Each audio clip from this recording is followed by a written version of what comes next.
Hey guys, welcome to the study with Mayank. मैं हूं आपका मयंक और आज ला रहा हूं मैं आपके लिए NCERT ज्योग्राफी क्लास 8 के MCQ। आज इसी क्रम में यहाँ पर आपका चैप्टर नंबर 2 है। यहाँ पर हम भूमि, मृदा, जल, प्राकृतिक वनस्पति और वन्य जीवन संसाधन से संबंधित प्रश्नों को देखेंगे। तो चलिए स्टार्ट करते हैं आज का वीडियो। देखते हैं मैं क्या क्या डिस्कस करना है यहाँ पर। आज का पहला प्रश्न है, नीचे दिए गए कथन एवं कारणों पर विचार कीजिए। कथन में कहा गया है, विभिन्न स्थानों में रहने वाले लोगों और उनके जीवन व्यतीत करने में बहुत अंतर है। कारण बताया गया है, यह विभिन्नता भूमि की गुणवत्ता, मृदा, जल, प्राकृतिक वनस्पति, प्राणियों और प्रौद्योगिकी के उपयोग की भिन्नता के कारण है। देखिए यहाँ पर कथन आपका बिल्कुल सही है कि विभिन्न स्थानों पर रहने वाले जो लोग हैं इनके जीवन व्यतीत करने में आपको अंतर देखने को मिलेगा। जैसे कोस्टल एरिया के जो लोग हैं यानी तटीय इलाकों में जो रहने वाले लोग हैं, वहीं मैदानी इलाकों में जो रहने वाले लोग हैं, अगर आप इनसे कंपेयर करेंगे तो दोनों के जीवन में बहुत अंतर आपको देखने को मिलेगा। यानी खास करके तटीय स्थानों के जो भी निवासी हैं उनका जो पेशा होगा वो मछली पकड़ना होगा, जबकि जो मैदानी इलाकों के निवासी हैं उनका मोस्टली पेशा क्या होगा, कृषि कार्य होगा। तो ये अंतर है, कहीं ना कहीं दोनों की लाइफ स्टाइल में अंतर देखने को मिलेगा। तो कारण बताया गया है कि जो भूमि की गुणवत्ता है, मृदा है, जल है या प्राकृतिक वनस्पति है, प्राणी है, इसके अलावा प्रौद्योगिकी वगैरह है, इसके उपयोग की वजह से इनमें भिन्नता आती है। और इन स्थानों का एक दूसरे से भिन्न होने का मुख्य कारण क्या है, इस प्रकार के जो संसाधन है, यानी ये सब जो आपके कारण बताए गए हैं इनमें कारणों में सब संसाधन दिए हुए हैं। तो इन संसाधनों की उपलब्धता की वजह से ये भिन्नता हमें देखने को मिलती है। तो यहाँ पर आपके कथन और कारण दोनों ही सही हैं। तो आपका सही आंसर है आपका ए वाला, यानी ए और आर दोनों सही हैं और आर ए का सही स्पष्टीकरण है। दूसरा प्रश्न है अब आपका, नीचे दिए गए कथनों पर विचार कीजिए। पूछा गया है कौन सा कथन सत्य है। पहला है, विश्व की 70% जनसंख्या भूमि क्षेत्र के 10% भाग पर ही रहती है। अगला है, शेष 90% भूमि पर या तो विरल जनसंख्या है या वह निर्जन है। देखिए बात की जाए तो विश्व की जो है 90% जनसंख्या जो है भूमि के 30% भाग पर रहती है। यानी 90% जो जनसंख्या है ये भूमि के 30% भाग पर रहती है, ना कि 10% भाग पर। तो यहाँ पर आपका पहला वाला स्टेटमेंट गलत हो जाएगा। अब देखिए 30% पर तो जनसंख्या रह रही है, तो बाद बाकी भाग कितना बचा, बाद बाकी भाग आपका बचा 70%। तो 70% भाग या तो इस पर विरल जनसंख्या है, यानी विरल जनसंख्या कहाँ पर होती है, खास करके पहाड़ी इलाकों में होती है, क्योंकि वहाँ पे प्रकीर्ण बस्तियाँ होती हैं, दूर दूर घर होते हैं। तो या फिर ये हिस्सा निर्जन है। तो यहाँ पर आपका सेकंड वाला स्टेटमेंट भी गलत है, क्योंकि यहाँ पर जो आंकड़ा बताया गया है वो 90% का बताया गया है, जबकि ये कितनी बची है, 70% बची है। तो यहाँ पर आपका एक और दो कथन दोनों ही कथन गलत हैं। तो यहाँ पर आंसर है आपका डी, ना तो एक सही है और ना ही दूसरा। तीसरा प्रश्न है अब आपका, भूमि उपयोग के संदर्भ में निम्नलिखित कथनों पर विचार कीजिए। पूछा गया है कौन सा कथन असत्य है। पहला है, भूमि का उपयोग विभिन्न कार्यों के लिए किया जाता है, जैसे कृषि, वानिकी, खनन, सड़कों और उद्योगों की स्थापना। सेकंड, भूमि का उपयोग भौतिक कारकों द्वारा निर्धारित किया जाता है, जैसे स्थलाकृति, मृदा, जलवायु, खनिज और जल की उपलब्धता। अगला है, मानवीय कारक जैसे जनसंख्या और प्रौद्योगिकी भूमि उपयोग प्रतिरूप के निर्धारक नहीं है। देखिए देखा जाए तो भूमि जो है आपके सभी महत्वपूर्ण प्राकृतिक संसाधनों में सबसे ज़्यादा इंपॉर्टेंट है, और भूमि का उपयोग विभिन्न कार्यों के लिए हम करते हैं, जिसमें खेतीबाड़ी के काम आते हैं, वानिकी वगैरह करते हैं, खनन के कार्य करते हैं, सड़कों और उद्योगों की स्थापना भी करते हैं, साथ ही साथ अपने रहने के लिए निवास भी बनाते हैं, यानी आवास भी बनाते हैं। तो यहाँ पर आपका पहला वाला कथन बिल्कुल सही है। भूमि के चयन के लिए, यानी भूमि के उपयोग के चयन के लिए हम क्या करते हैं, ये भौतिक कारकों के द्वारा डिसाइड करते हैं कि कहाँ पर हमें बसना है, कहाँ पर हमारे लिए सूटेबल रहेगा। तो इसमें आपकी स्थलाकृति आ जाती है, मृदा आ जाती है, जलवायु, खनिज और जल की उपलब्धता आ जाती है। तो यहाँ पर आपका सेकंड वाला कथन बिल्कुल सही है। यहाँ पर देखिए मानवीय कारक भी जो है ये भूमि के उपयोग में प्रयुक्त किए जाते हैं। तो यहाँ पर लिखा हुआ है कि जो मानवीय कारक है, जैसे जनसंख्या, प्रौद्योगिकी, ये इसके उपयोग प्रतिरूप के निर्धारक नहीं है। नहीं, ये भी एक महत्वपूर्ण निर्धारक हैं। तो यहाँ पर आपका थर्ड वाला स्टेटमेंट गलत हो जाएगा। पूछा गया है कौन सा कथन असत्य है, तो यहाँ पर केवल तीसरा वाला सत्य है। तो आंसर है आपका सी। चौथा प्रश्न है अब आपका, स्वामित्व के आधार पर भूमि के वितरण के संदर्भ में निम्नलिखित कथनों पर विचार कीजिए। पूछा गया है कौन सा कथन असत्य है। पहला है, स्वामित्व के आधार पर भूमि को निजी भूमि और सामुदायिक भूमि में बांटा जा सकता है। सेकंड, निजी भूमि समुदाय के स्वामित्व में होती है, जबकि सामुदायिक भूमि व्यक्तियों के स्वामित्व में होती है। देखिए यहाँ पर पहला वाला कथन बिल्कुल सही है। स्वामित्व के आधार पर भूमि जो है वो दो प्रकार की होती है, एक निजी भूमि और दूसरी सामुदायिक भूमि। निजी भूमि से आशय यहाँ पर है कि व्यक्तियों की स्वयं की भूमि, यानी मान लीजिए आपकी कोई प्राइवेट प्रॉपर्टी है, किसी उद्योग यानी किसी उद्योगपति की भूमि पड़ी है, वो उसकी निजी भूमि है, तो निजी भूमि व्यक्तियों के स्वामित्व में होती है। जबकि जो सामुदायिक भूमि होती है इस पर पूरे समाज का अधिकार होता है, यानी किसी के साथ जो है यहाँ पर भेदभाव नहीं किया जाता है, यानी सभी लोग, समाज के सभी लोग मिलजुल कर इसका उपयोग करते हैं। तो यहाँ पर आपका सेकंड वाला कथन जो है उल्टा लिखा हुआ है, इस वजह से ये गलत हो जाएगा। देखिए, सामुदायिक जो भूमि है सामान्य रूप से इसका उपयोग समुदाय से संबंधित व्यक्तियों के लिए किया जाता है, जैसे चारा, फलों या नट या औषधियां जो हैं इनको एकत्रित करने के लिए किया जाता है, जैसे पार्क वगैरह हुए या फिर जो चरागाह वगैरह हुए, तो ये सब क्या है, ये सामुदायिक भूमि में आते हैं। तो यहाँ पर आपका केवल पहला वाला कथन सही है, लेकिन पूछा गया है कौन सा कथन असत्य है, तो यहाँ पर आपका सेकंड वाला सत्य है, तो आंसर है आपका बी, केवल सेकंड। पांचवा प्रश्न है अब आपका, निम्न में से साझा संपत्ति संसाधन कौन से नहीं है। यहां पर आपको बताना है कि कौन से संसाधन जो है वो साझा संपत्ति संसाधन नहीं है। चरागाह, रिसोर्ट, तालाब, पार्क, घर, खेल का मैदान। देखिए यहां पर रिसोर्ट और घर ये आपके निजी संपत्ति संसाधन है, यानी कि ये आपकी प्राइवेट प्रॉपर्टी में आ जाते हैं, यानी इस पर किसी व्यक्ति विशेष का अधिकार है। भाई रिसोर्ट वगैरह का उपयोग किस लिए भी होता है, हम लोग वैकेशन वगैरह पर घूमने जाते हैं और कहीं किसी होटल में या रिसोर्ट में रुकते हैं, तो वो आपका रिसोर्ट है, एक निजी प्रॉपर्टी है। घर क्या है, आपका घर भी तो एक निजी प्रॉपर्टी है, यानी आपका स्वयं का स्वामित्व उस पर है। यहां पर आप देखेंगे जो चरागाह है, तालाब है, पार्क है, खेल का मैदान है, ये सब क्या है, सामुदायिक है, यानी इन पर पूरे समाज का हक है, इसलिए इन्हें साझा संपत्ति संसाधन कहते हैं। तो यहां पर आपके केवल दो, यानी दूसरा और पांचवा जो है ये आपके साझा संपत्ति संसाधन में नहीं आते हैं। तो यहां पर आपका सही आंसर होगा आपका डी, 2 और 5। छठवां प्रश्न है अब आपका, निम्न में से भूमि संसाधन संरक्षण में कौन सहायक नहीं है। वन रोपण, भूमि उद्धार, नगरीकरण, कीटनाशकों का उपयोग, अतिचारण पर रोक, उर्वरक कृषि। जैसा कि हम सभी लोग जानते हैं, वन रोपण के जरिए हम भूमि के क्षरण को होने से रोक सकते हैं। भूमि उद्धार में तमाम कार्यक्रम आते हैं, जैसे आपने सुना होगा बंजर भूमि का जो भूमि उद्धार करना होता है उसके लिए गवर्नमेंट खाद वगैरह प्रोवाइड करवाती है, यानी जैविक खाद भी होती है, रासायनिक खाद भी होती है, जिसकी मदद से जो है बंजर भूमि को पुनः उपजाऊ बनाया जाता है। तो ये सब भूमि उद्धार कार्यक्रम के अंतर्गत आ जाते हैं।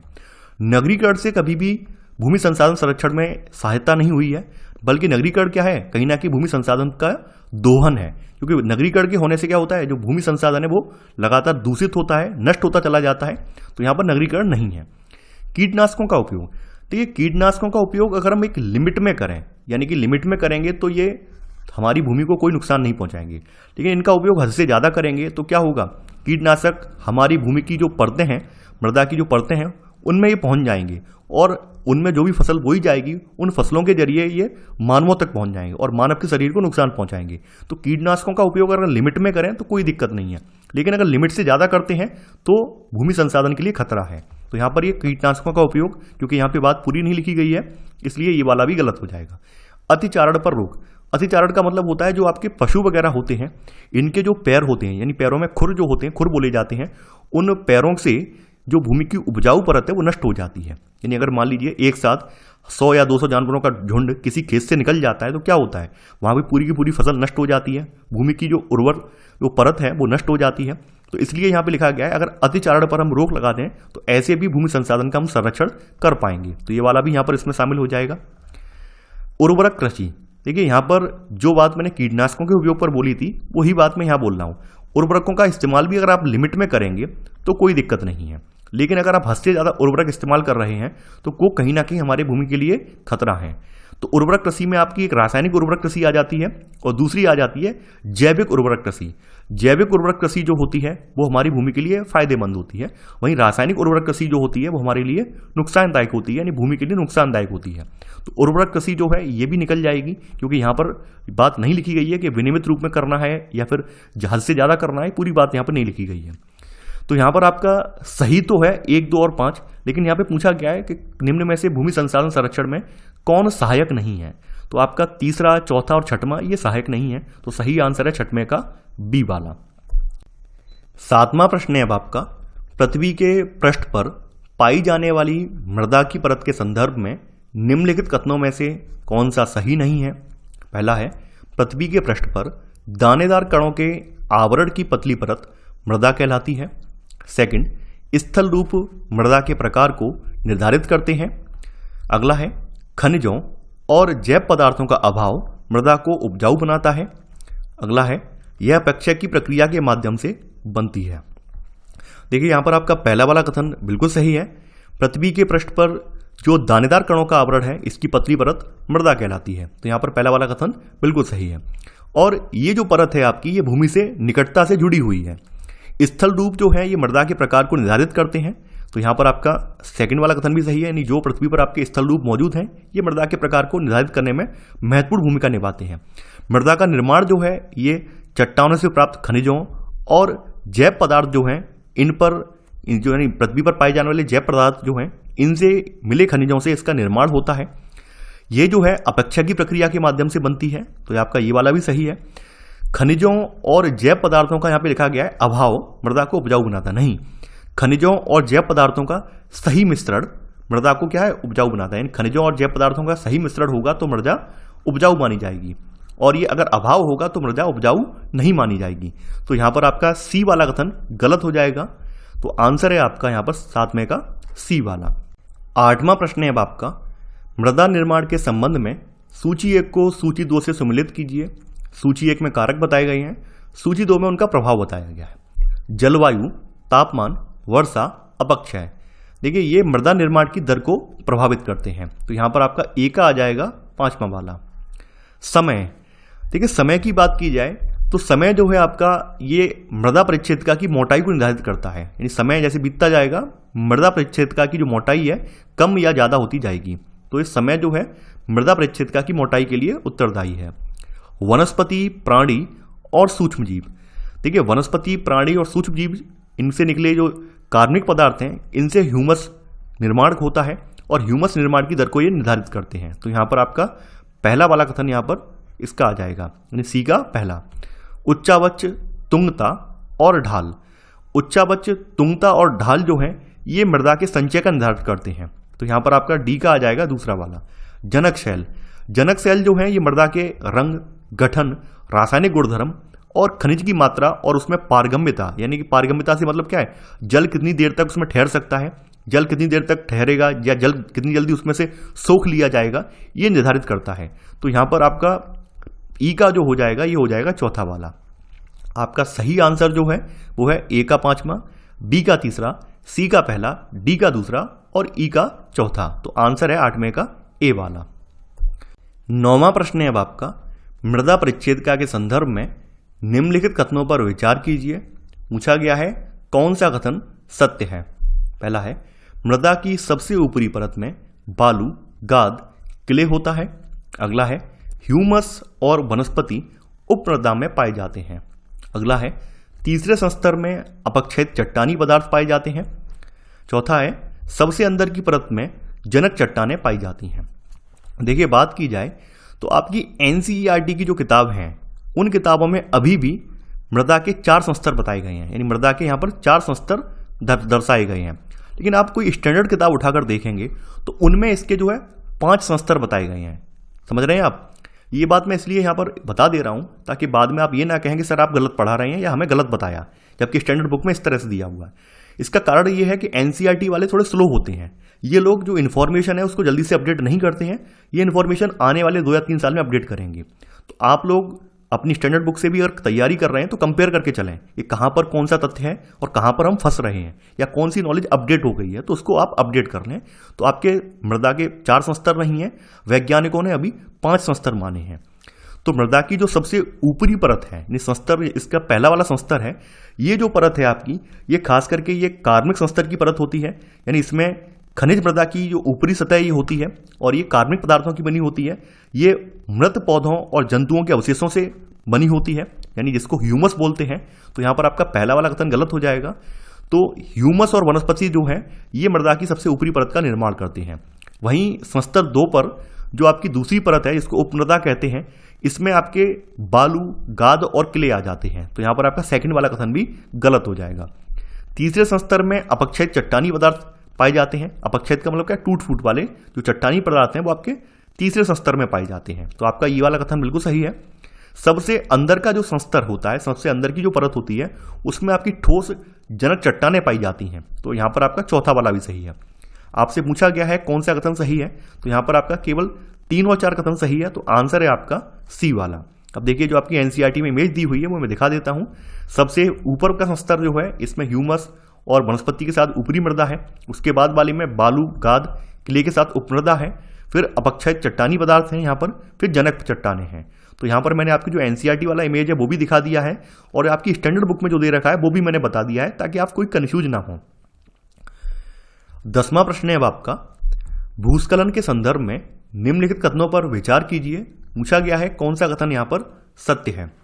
पहला है, भूस्खलन को सामान्य रूप से शैल, मलबा या ढाल से गिरने वाली मिट्टी के बृहद संचलन के रूप में परिभाषित किया जाता है। सेकंड, ये प्राय भूकंप, बाढ़, भारी वर्षा और ज्वालामुखी के साथ घटित होते हैं। अगला है, पहाड़ी भूभाग में भूस्खलन एक मुख्य और विस्तृत रूप से फैली प्राकृतिक आपदा है। देखिए भूस्खलन का मतलब क्या है कि जो आपकी पृथ्वी की चट्टानें हैं या मिट्टी है जो सरक जाती है या उसका संचलन हो जाता है, उसको भूस्खलन के रूप में परिभाषित किया जाता है। तो यहाँ पर वही है, शैल, मलबा या ढाल से गिरने वाली मिट्टी के बृहद संचलन को हम क्या करते हैं, भूस्खलन के रूप में परिभाषित करते हैं। तो यहाँ पर पहला वाला कथन बिल्कुल सही है।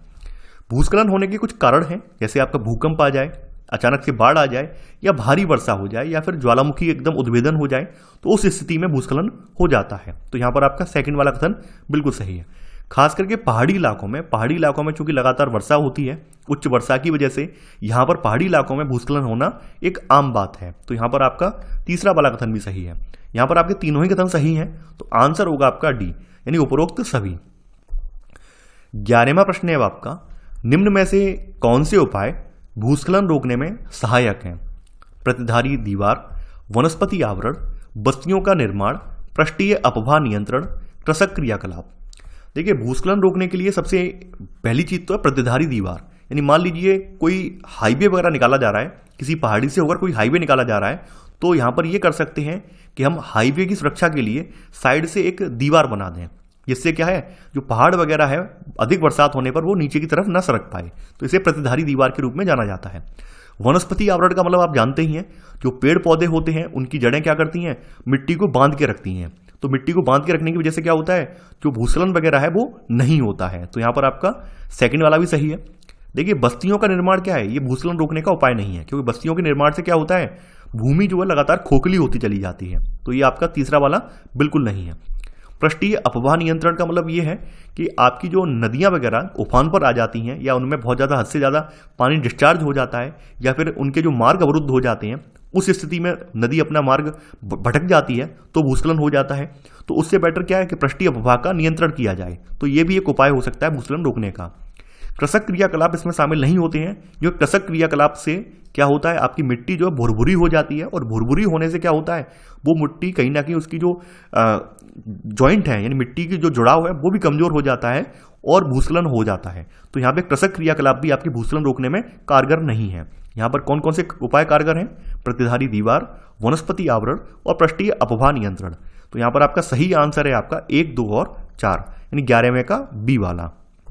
12वां प्रश्न है अब आपका, निम्नलिखित में से कौन सी विधि तीव्र ढालों पर मृदा अपरदन को रोकने के लिए सबसे उपयुक्त है? रक्षक मेखला, मल्चिंग, वेदिका फार्म, समोच्च रेखी जुताई। देखिए वेदिका फार्म जो है ये चौड़े समतल सोपान होते हैं, या फिर इनको वेदिका बोलते हैं। ये तीव्र ढालों पर बनाए जाते हैं ताकि सपाट सतह फसल उगाने के लिए उपलब्ध हो। इनसे क्या होता है, इनसे पृष्ठीय प्रवाह और मृदा अपरदन जो है कम हो जाता है। तो यहां पर 12वें का सही आंसर है आपका सी वाला। 13वां प्रश्न है अब आपका, पहाड़ी ढालों पर मृदा अपरदन को रोकने के लिए निम्न में से कौन सी विधि सबसे उपयुक्त है? समोच्च रेखी जुताई, रक्षक मेखला, वेदिका फार्म कृषि या मल्चिंग विधि। पहाड़ी ढाल पर समोच्च रेखाओं के समानांतर जुताई ढाल से नीचे बहते जल के लिए एक प्राकृतिक अवरोध का काम करती है, और यहां पर समोच्च रेखी जुताई के जरिए हम यहां पर क्या कर सकते हैं, मृदा अपरदन को रोक सकते हैं। यहां पर सही आंसर है आपका 13वें का ए वाला। 14वां प्रश्न है अब आपका, पौधों के बीच की अनावरित भूमि की आर्द्रता रोकने के लिए किस विधि का इस्तेमाल किया जाता है? समोच्च रेखी जुताई, रक्षक मेखला, वेदिका फार्म विधि या फिर मल्चिंग विधि। देखिए पौधों के बीच जो आपकी खाली पड़ी भूमि है इस पर जैव पदार्थ जैसे प्रबाल वगैरह से इसको ढक दिया जाता है तो इसको मल्चिंग कहते हैं। इसका उद्देश्य ये होता है कि कहीं ना कहीं भूमि की आर्द्रता को बनाए रखा जाए, क्योंकि भूमि अगर खुली पड़ी रहेगी, अनावृत रहेगी, तो क्या होगा, जो आर्द्रता है वो खत्म हो जाएगी, उसका वाष्पन हो जाएगा। तो भूमि में आर्द्रता को बनाए रखने के लिए क्या करते हैं हम लोग, शैवाल वगैरह से इसको ढक देते हैं, तो इसको मल्चिंग विधि कहते हैं। 14वें का आंसर है आपका डी वाला। 15वां प्रश्न है अब आपका, तटीय और शुष्क प्रदेशों में पवन गति से मृदा आवरण को बचाने के लिए किस विधि का इस्तेमाल किया जाता है? चट्टान बांध, रक्षक मेखलाएं, वेदिका फार्म कृषि या उपरोक्त सभी। देखिए, रक्षक मेखलाएं जो होती हैं ये तटीय प्रदेशों और शुष्क प्रदेशों में पवन गति रोकने के लिए इनमें क्या करते हैं, वृक्षों को कतार में लगाते हैं ताकि मृदा आवरण को यहाँ पर बचाया जा सके। तो इस तरह की जो वृक्षों की कतार है इसको फिर रक्षक मेखलाओं के रूप में जाना जाता है। तो यहाँ 15वें का सही आंसर है आपका बी वाला। 16वां प्रश्न है अब आपका, नीचे दिए गए कथन एवं कारणों पर विचार कीजिए। आपको बताना है कथन कारण मैच कर रहे हैं या नहीं कर रहे हैं। कथन, पृथ्वी पर जल ना बढ़ाया जा सकता है और ना घटाया जा सकता है, इसकी कुल मात्रा स्थिर रहती है। कारण, यह वाष्पीकरण, वर्षण और वाहक की प्रक्रियाओं द्वारा महासागरों, वायु, भूमि और पुनः महासागरों में चक्कर द्वारा निरंतर गतिशील है। देखिए, यहाँ पर कथन बिल्कुल सही है कि पृथ्वी पर जो मौजूद जल है उसकी मात्रा को हम घटा बढ़ा नहीं सकते हैं, वो स्थिर रहती है। हालांकि वह मात्रा मानवीय क्रियाकलापों से दूषित जरूर हो रही है। ध्यान देना, वो दूषित जरूर हो रही है। हम पृथ्वी पर मौजूद जल को घटा बढ़ा नहीं सकते हैं, क्योंकि यहाँ पर जल चक्र की जो प्रक्रिया होती है आपको मैंने पढ़ाई है क्लास 7th में, जिसमें वाष्पीकरण, वर्षण, वहा, ये सब प्रक्रियाएं शामिल हैं। और इसके जरिए क्या है, जल का पुनर्चक्रण होता रहता है, यानी जल एक रूप से दूसरे रूप में परिवर्तित होता रहता है। तो ये जल हमारी पृथ्वी पर ही रहता है, हालांकि मानवीय क्रियाकलाप इसको दूषित कर देते हैं। तो यहाँ पर कथन और कारण दोनों ही सही हैं, तो आपका सही आंसर है ए और आर दोनों सही हैं, और आर ए का सही स्पष्टीकरण है। 17वां प्रश्न है अब आपका, पृथ्वी पर मौजूद जल के संदर्भ में निम्नलिखित में से कौन सा कथन सही नहीं है? पहला है, भूपृष्ठ का 3/4 भाग जल से ढका है।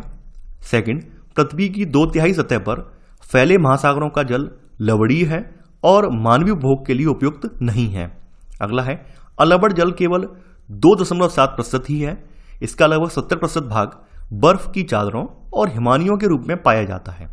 अगला है, यहाँ पर केवल 2% अलवण जल उपलब्ध है और वह मानव उपभोग के लिए उपयुक्त है।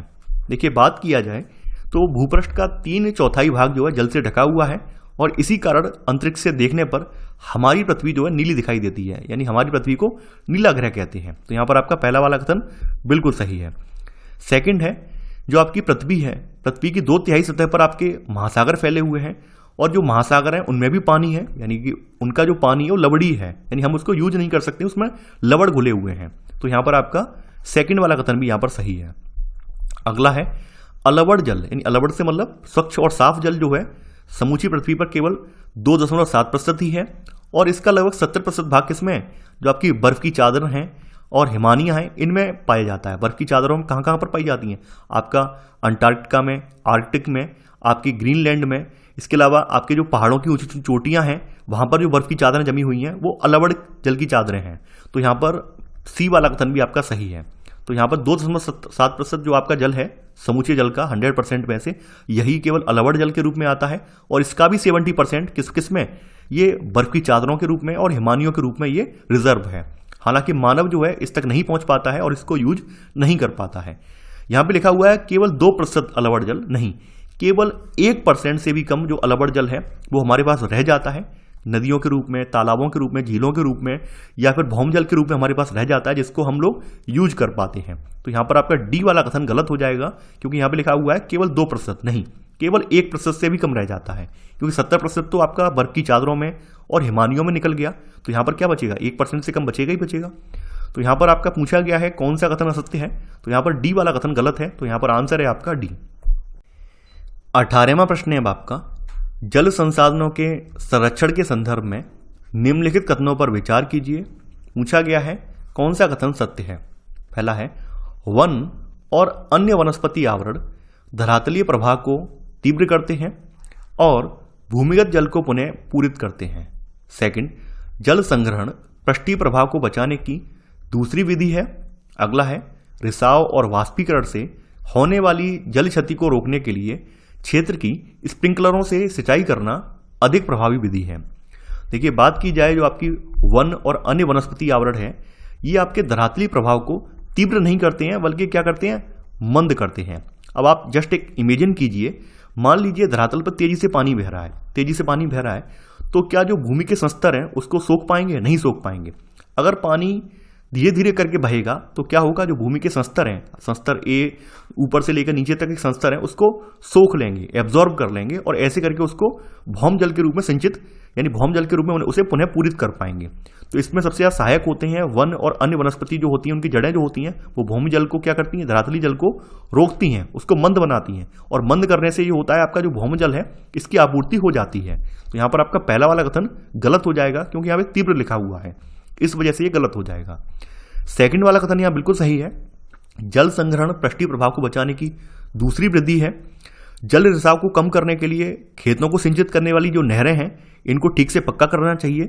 इसके अलावा रिसाव और वाष्पीकरण से होने वाली क्षति के लिए जो स्प्रिंकलर वगैरह हैं या फिर ड्रिप सिंचाई वगैरह है, इसका इस्तेमाल करना चाहिए ताकि जल का ज़्यादा से ज़्यादा संरक्षण किया जा सके। तो यहाँ पर आपका तीसरा वाला कथन भी सही है। यहाँ पर आपका केवल 2 और 3 कथन सही है, तो 18वें का आंसर है आपका सी वाला। 19वां प्रश्न है अब आपका, प्राकृतिक वनस्पति और वन्य जीवन के संदर्भ में निम्नलिखित कथनों पर विचार कीजिए। पूछा गया है कौन सा कथन यहाँ पर सत्य है। पहला है, प्राकृतिक वनस्पति और वन्य जीवन केवल स्थल मंडल और जल मंडल के बीच जुड़े एक सक्रिय क्षेत्र में ही पाए जाते हैं, जिसे हम जैव मंडल कहते हैं। सेकंड आपका, जैव मंडल में सभी जीवित जातियां जीवित रहने के लिए एक दूसरे से परस्पर संबंधित हैं और निर्भर रहती हैं। इस जीवन आधारित तंत्र को पारितंत्र कहते हैं। देखिए, अगर पहले कथन की बात की जाए तो प्राकृतिक वनस्पति और वन्य जीवन, यहां पर केवल शब्द लगा हुआ है। देखिए, फिर से मैं रिपीट कर रहा हूं, केवल शब्द जिस स्टेटमेंट में आ जाता है वो स्टेटमेंट की दृढ़ता को बढ़ा देता है कि हम ये स्ट्रांगली ये बात हम रख रहे हैं, स्ट्रांगली ये बात कह रहे हैं। यानी इस स्टेटमेंट का अर्थ ये निकल कर आ रहा है, यहां पर केवल लगा होता है, उसका मतलब ये होता है कि हमने जो बात कही है वो स्ट्रांगली कह रहे हैं, दृढ़तापूर्वक कह रहे हैं। तो अगर हम बात करें जो आपका प्राकृतिक वनस्पति और वन्य जीवन है, वो स्थल मंडल, जल मंडल और इसके अलावा एक मंडल और है आपका जिसको हम वायुमंडल कहते हैं, इन तीनों में ये पाई जाती है, इन तीनों में ये जीव मौजूद हैं। तो ऐसे करके आपका जैव मंडल का निर्माण होता है। मैंने आपको जैव मंडल वाला चैप्टर जो पढ़ाया था क्लास 7th में, वहां पर बताया था कि जैव मंडल का निर्माण जो है स्थल मंडल, जल मंडल और वायुमंडल के मिलने से होता है, और तीनों ही जगहों पर आपके जो जीव हैं वो पाए जाते हैं। तो यहां पर आपका पहला वाला स्टेटमेंट गलत हो जाएगा। जैव मंडल में सभी जातियां जो हैं जीवित रहने के लिए एक दूसरे से परस्पर संबंधित और निर्भर रहती हैं, और इस चीज को क्या कहते हैं, इसको हम पारितंत्र कहते हैं। तो यहां पर आपका सेकंड वाला कथन यहां पर बिल्कुल सही है। यहां पर आपका सही आंसर है आपका बी वाला, यानी केवल सेकंड। 20वां प्रश्न है अब आपका, गिद्धों के लुप्त होने का सबसे प्रमुख कारण क्या है? नदियों का प्रदूषित जल, अम्लीय वर्षा, गिद्धों का अत्यधिक शिकार या डिक्लोफिनेक एस्प्रिन जैसी पीड़ानाशी दवा। देखिए, सबसे पहले जान लीजिए, पर्यावरण में सबसे बड़े अपमार्जक, प्राकृतिक अपमार्जक आपके गिद्ध बोले जाते हैं। अपमार्जक का मतलब होता है गंदगी साफ करने वाला। अपमार्जक का मतलब जो होता है ये होता है गंदगी साफ करने वाला। ये देखिए, मैं थोड़ा इसलिए बता रहा हूं विज्ञान की पृष्ठभूमि, ताकि आपको समझने में आसानी हो। आपका जो साबुन है जिसको डिटर्जेंट बोलते हैं, वो वास्तव में एक अपमार्जक ही है, गंदगी साफ करने वाला ही है। अब गिद्ध गंदगी कैसे साफ करते हैं? गिद्ध ये करते हैं कि जो आपके मरे हुए जानवर होते हैं उनको ये खा के साफ कर देते हैं। गिद्ध हैं, कौवे हैं, ये सब अपमार्जक बोले जाते हैं, यानी प्राकृतिक अपमार्जक बोले जाते हैं। तो भारतीय उपमहाद्वीप में क्या है, जो पशुओं को डिक्लोफिनेक, एस्प्रिन या इबुप्रोफेन जैसी दवाइयां दी जाती थी, तो उनके मरने के उपरांत जब गिद्ध उनका अपमार्जन करते थे तो उनसे ये दवाइयां उनके शरीर के मांस से इनके शरीर में पहुंच जाती थी, और ऐसे करके गिद्धों का क्या हो जाता था, किडनी खराब हो जाती थी। गिद्धों की जो किडनी खराब होने से क्या होती थी, गिद्ध मर जाते थे।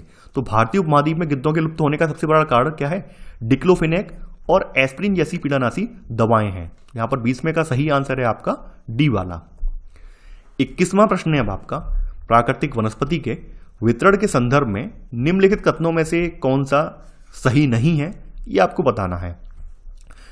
पहला है, वन प्रचुर जल आपूर्ति वाले क्षेत्रों में ही पाए जाते हैं। अगला है, सामान्य वर्षा वाले क्षेत्रों में छोटे आकार वाले वृक्ष और घास उगती है, जिससे विश्व के घास स्थलों का निर्माण होता है। अगला है कम वर्षा वाले शुष्क प्रदेशों में कटीली झाड़ियां एवं गुल्म उगते हैं, इनकी जड़ें जो हैं उथली होती हैं। अगला है शीत ध्रुवीय प्रदेशों की टुंड्रा वनस्पति में मॉस और लाइकेन सम्मिलित हैं। देखिए जो भारी वर्षा वाले क्षेत्र होते हैं वहां पर विशाल वृक्ष उग सकते हैं और इस प्रकार वन जो है वो प्रचुर जल आपूर्ति वाले क्षेत्रों में ही उगते हैं। तो यहाँ पर आपका पहला वाला कथन बिल्कुल सही है। वहीं जिन क्षेत्रों में सामान्य वर्षा होती है तो उनमें छोटे आकार वाले वृक्ष और घास उगती है, जिससे विश्व के आपके घास स्थलों का निर्माण होता है। तो यहाँ पर आपका बी वाला कथन भी सही है। खास करके जो कम वर्षा वाले क्षेत्र होते हैं वहां पर कटीली झाड़ियां उगती हैं।